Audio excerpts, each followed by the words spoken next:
नमस्कार मेरे भाई। तो आज साइंस का एनसीईआरटी का बहुत ही इम्पोर्टेंट क्वेश्चन जो इंजीनियर एस के झा सर की बुक है आस पब्लिकेशन की, उसे लेकर आपके सामने आया हूँ मेरे भाई।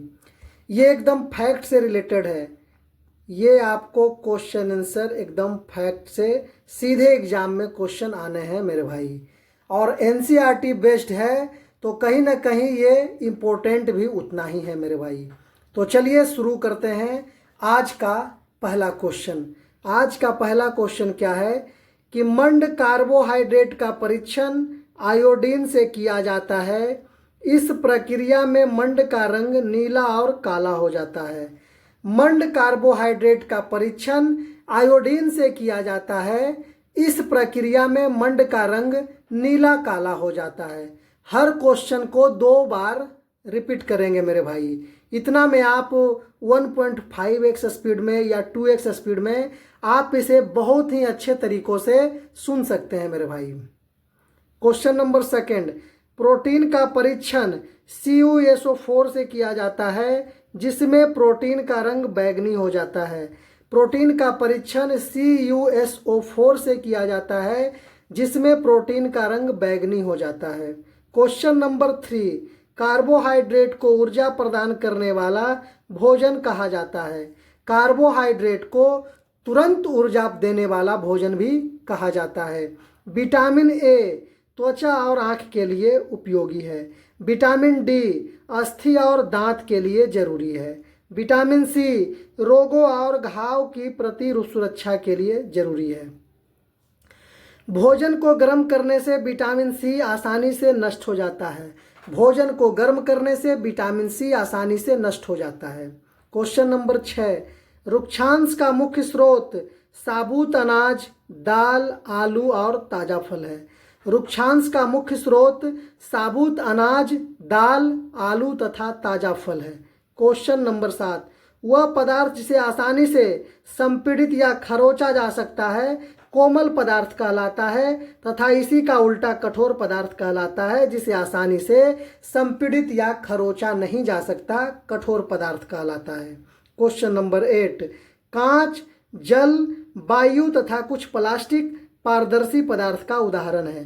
कांच, जल, वायु तथा कुछ प्लास्टिक पारदर्शी पदार्थ का उदाहरण है। चलिए अगला क्वेश्चन, कपास की प्राप्ति पौधे के फूलों से होती है। कपास की प्राप्ति पौधे के फूल से होती है। क्वेश्चन नंबर 10, सूखे पौधे की डंडियों से अनाज को अलग करना थ्रेसिंग कहलाता है। सूखे पौधे को डंडियों से अनाज को अलग करने की प्रक्रिया थ्रेसिंग कहलाती है। अनाज से भूसी को अलग करना निष्पावन कहलाती है।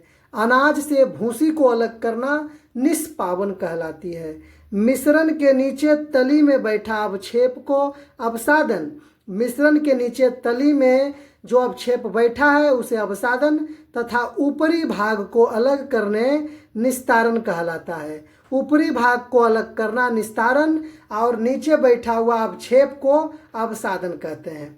छानने की प्रक्रिया निस्यंदन कहलाता है। छानने की प्रक्रिया निस्यंदन कहलाता है। कमजोर तना जो भूमि पर फैलता है बीसर्पी लता कहलाता है। बीसर्पी लता कहलाता है। जो सीधा ऊपर नहीं जाता बिना किसी के सहारे बीसर्पी लता कहलाता है जो भूमि पर फैलता है।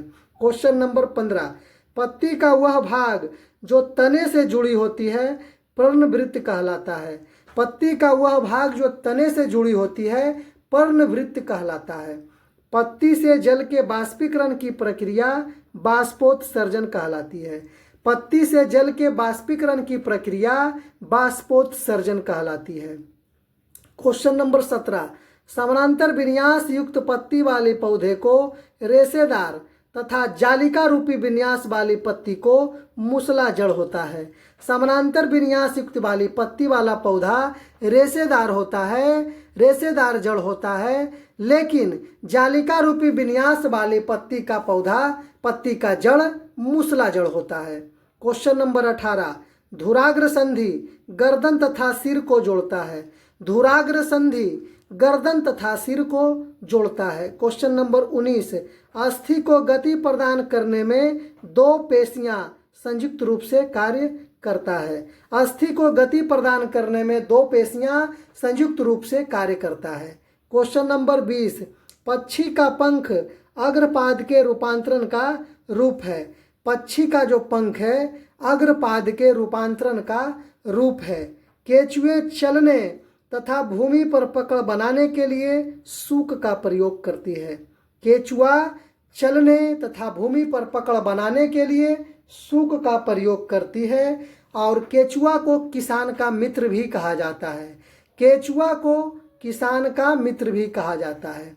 घोंघा पेशीय पाद की सहायता से चलता है। घोंघा पेशीय पाद की सहायता से चलता है। मरुस्थलीय जीवों में पानी की कमी की वजह से मूत्र पतला और मल शुष्क होता है। मरुस्थलीय जीवों में पानी की कमी की वजह से मूत्र पतला मल शुष्क होता है।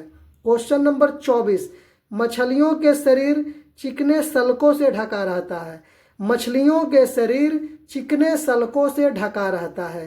क्वेश्चन नंबर 25, मरुस्थलीय पौधा में प्रकाश संश्लेषण सामान्यतः तने में होता है।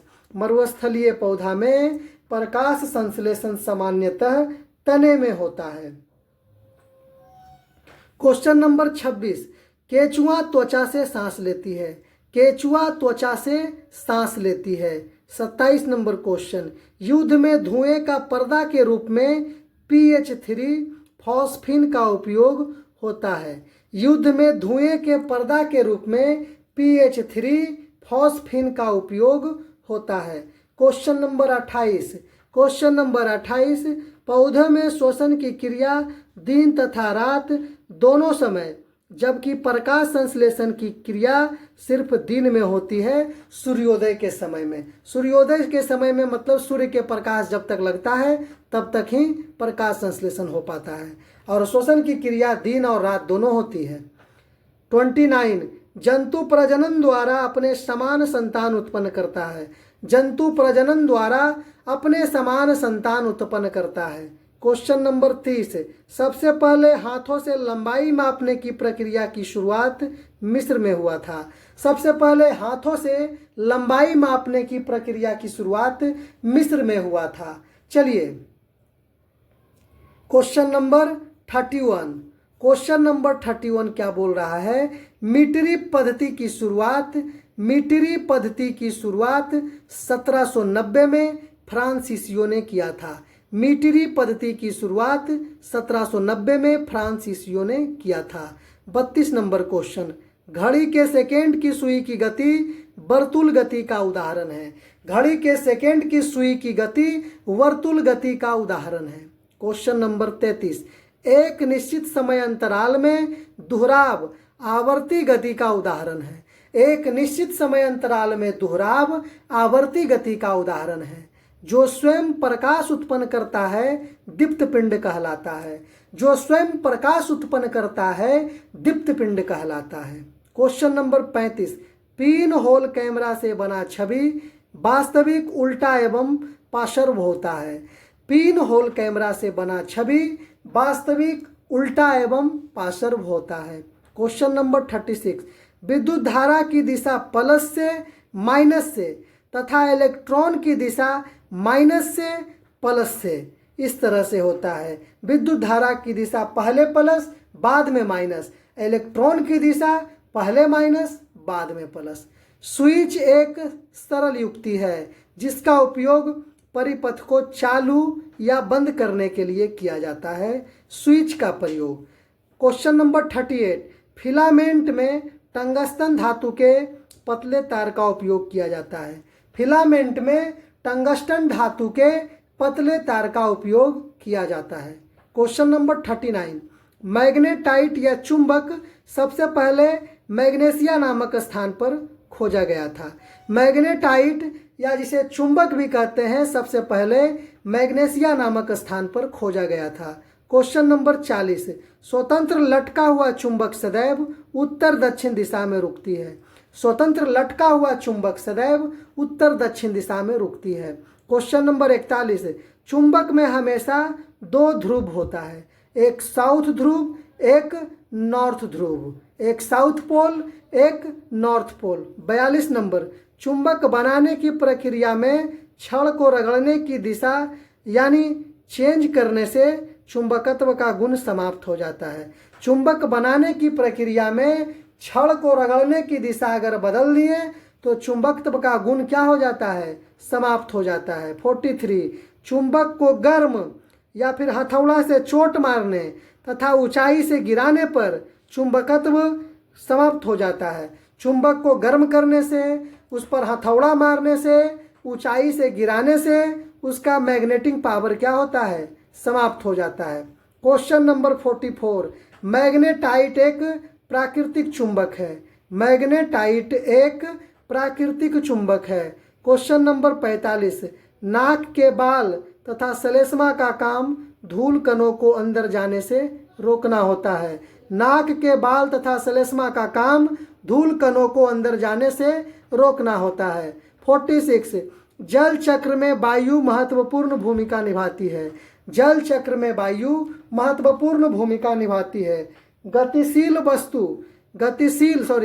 वायु को पवन कहते हैं। गतिशील वायु को पवन कहते हैं। 48, O2 श्वसन तथा ज्वलन दोनों के लिए आवश्यक है। O2 ऑक्सीजन श्वसन के लिए भी जरूरी है और किसी चीज को जलाने के लिए भी जरूरी है, लेकिन बुझाने के लिए कार्बन डाइऑक्साइड का उपयोग किया जाता है। 49, सजीवों द्वारा भोजन ग्रहण तथा उपयोग विधि को पोषण कहते हैं। सजीवों द्वारा भोजन ग्रहण तथा उपयोग विधि को पोषण कहते हैं। क्वेश्चन नंबर 50, पत्तियों को पौधे का खाद फैक्ट्री भी कहते हैं। पत्तियों को पौधे का खाद फैक्ट्री कहते हैं। केंद्रक के चारों ओर जेली जैसे पदार्थ कोशिका द्रव्य कहलाता है। केंद्रक के चारों ओर जेली जैसे पदार्थ कोशिका द्रव्य कहलाता है। जल एवं खनिज वाहिकाओं द्वारा पत्ती तक पहुंचता है। जल एवं खनिज वाहिकाओं द्वारा पत्ती तक पहुंचता है। पौधा नाइट्रोजन नाइट्रेट के रूप में जीवाणु के मदद से उपयोग करता है। पौधा नाइट्रोजन और नाइट्रेट के रूप में जीवाणु के मदद से उपयोग करता है। जीवाणु के मदद से उपयोग करता है। कीट भक्षी पादप बिनर्स फ्लाई ट्रैप और सनड्र्यू घटपर्णी। कीट भक्षी पादप है बिनस फ्लाई ट्रैप, सनड्र्यू घटपर्णी। 55 नंबर क्वेश्चन, कवक नम तथा उष्ण स्थल पर उगता है। कवक नम तथा उष्ण स्थलों पर उगता है, ठंडे और गर्म दोनों जगह पर। जैसे कपड़ा आप बहुत दिन से कोई कपड़ा आप जमीन में रख दिए हैं, अगर उसको आप उठाते हैं तो उसमें क्या होता है, कवक सब उगा हुआ होता है। 56, जटिल खाद्य पदार्थ को सरल पदार्थ में परिवर्तन या टूटना, विखंडन तथा यह प्रक्रम पाचन कहलाता है। जटिल खाद्य पदार्थ को सरल पदार्थ में परिवर्तन होना, टूटना या विखंडन, ये सब कैसा प्रक्रम कहलाता है, पाचन प्रक्रम कहलाता है। क्वेश्चन नंबर 57, मधुमक्खी एवं नरभर पक्षी हमिंग बर्ड पौधे के मकरंद से भोजन की प्राप्ति करता है। मधुमक्खी और जो नरभर पक्षी है हमिंग बर्ड पौधे के मकरंद से भोजन की प्राप्ति करता है। क्वेश्चन नंबर 58, मधुमक्खी अपना शहद भी मकरंद से ही प्राप्त करता है। मधुमक्खी अपना शहद भी मकरंद से ही प्राप्त करता है। अगला क्वेश्चन 59, स्टारफिश। स्टारफिश एक ऐसा जीव है जो अपना भोजन अपने आमाशय से बाहर निकाल कर ग्रहण करता है। स्टारफिश एक ऐसा जीव है जो अपना भोजन अपने आमाशय से बाहर निकाल कर ग्रहण करता है। क्वेश्चन नंबर 60, लाला रस या उसी को बोलते हैं लार रस मंड को शर्करा में परिवर्तित करता है। लार रस मंड को शर्करा में परिवर्तित कर देता है। क्वेश्चन नंबर 61, आमाशय की आंतरिक परत की सुरक्षा श्लेष्मा झिल्ली द्वारा होती है। आमाशय की जो आंतरिक परत है उसकी सुरक्षा श्लेष्मा झिल्ली द्वारा होता है। क्वेश्चन नंबर 62, अग्नाशय हल्के पीले रंग की ग्रंथि है जो आमाशय के ठीक नीचे स्थित होता है। अग्नाशय जो है हल्के पीले रंग की ग्रंथि है जो आमाशय से ठीक नीचे स्थित होता है। तो बाकी का क्लास मैं आपको अगले लेक्चर में दूंगा। धन्यवाद मेरे भाई।